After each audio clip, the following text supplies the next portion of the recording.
In this section, I will discuss the cross product of two vectors, which is another way of multiplying vectors in a three-dimensional fashion, and some of the properties and applications that go with it.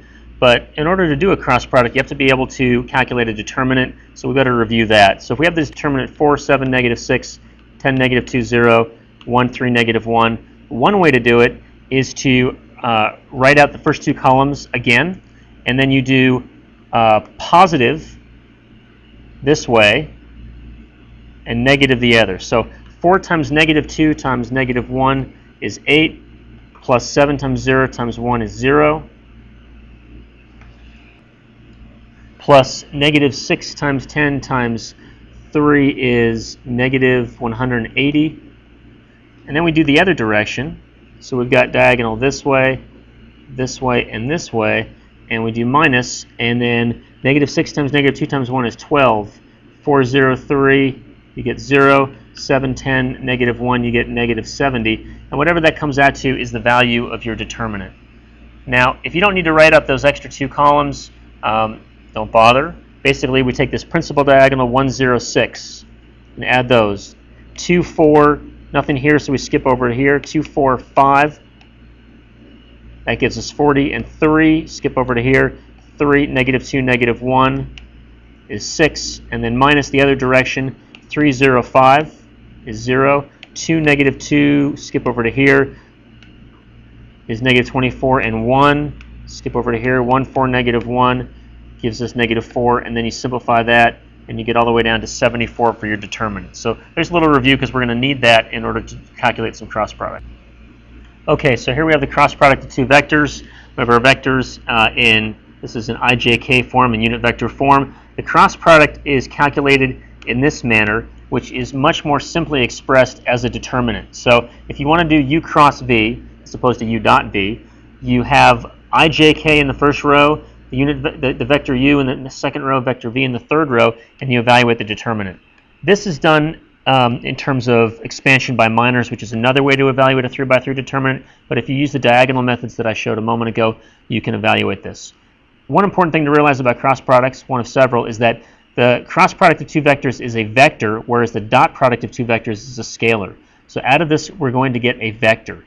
Not only that, but this vector will be perpendicular to the two vectors that come in, which is important for what we do in three-dimensionally and a lot of physics applications.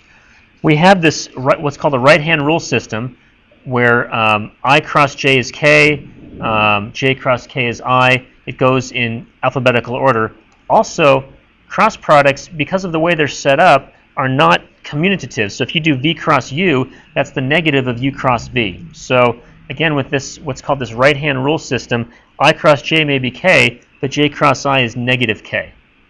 Now, as far as what I mean by this perpendicularity, here we have this red vector and the purple vector, and using the right-hand rule, if you point your fingers towards the red vector and then wrap them towards the purple one, your thumb, if this is of your right hand.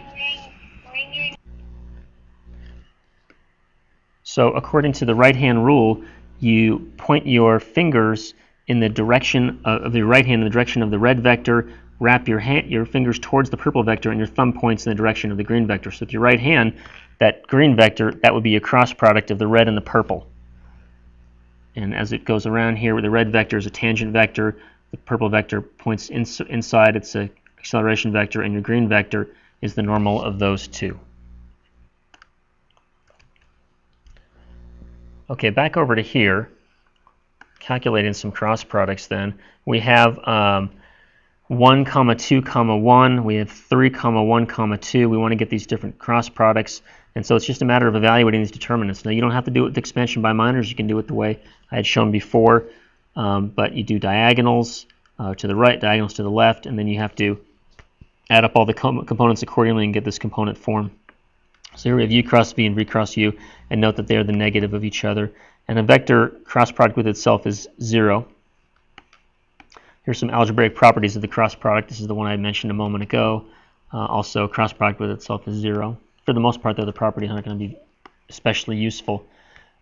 Here's some geometric properties of the cross product. We saw a lot of geometric properties of the dot product before. The magnitude of the dot product is uv cosine theta. Here we have uv sine theta. U cross v is orthogonal to both u and v. I mentioned that. u cross v is 0 if these are scalar multiples. Now, if the vectors are scalar multiples, well, then I know they're parallel.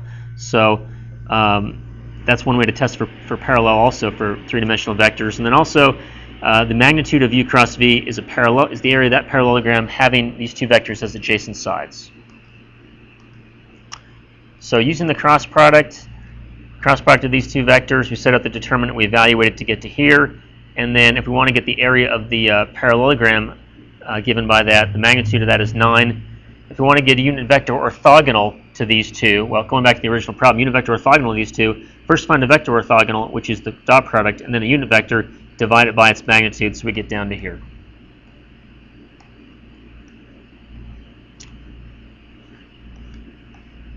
We'll skip this one.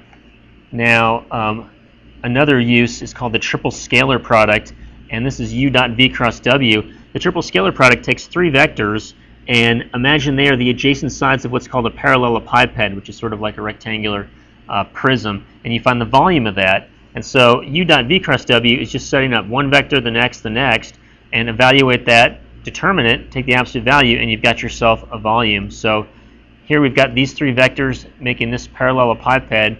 We set them up in components one row at a time, evaluate it, and we get 36 for that volume of that parallelepiped. Okay, some more examples. K cross J. According to our right-hand rule system, J cross K would be I, going in order of the letters, so K cross J should be negative I, so let's verify that. First row is always IJK. Second row, we put in vector K, which is 0, 0, 1, then vector J, which is 0, 1, 0. And so now we have I times 0, which is 0 I's, J times 1 times 0, 0 J's, K times 0 times 1, 0 K's, and then we have minus K times 0, so minus 0 K, minus J times 0, and minus I times 1, so minus I, and there we see K cross J is equal to negative I. Find a vector orthogonal to u and v. To find a vector orthogonal, simply we have to use the cross product. So cross w will be the cross product of u and v. So we've got ijk, there's the vector u, there's the vector v, I times 5 times 3, j times 11 times 2, k times negative 5 times 2,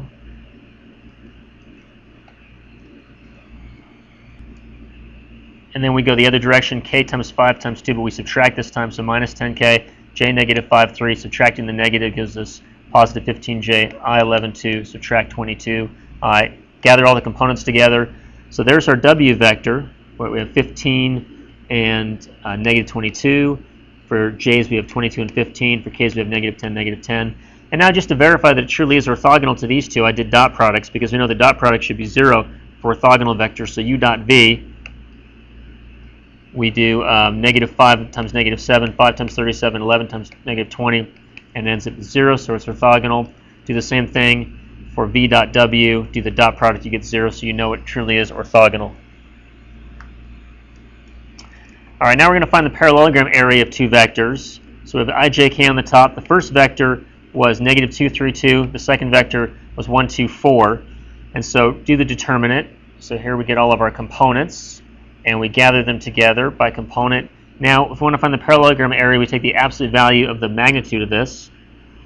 So magnitude is, actually, you don't have to take the absolute value because you know the magnitude is positive. So square root of 8 squared plus 10 squared plus negative 7 squared, and it is rad 213 is that parallelogram area.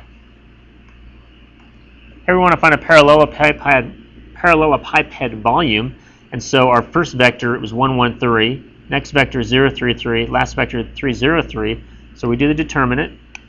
So this is all the positive diagonals. Then we do minus the negative diagonals, and we get negative 9. So the volume is the absolute value of negative 9, so the volume will be 9.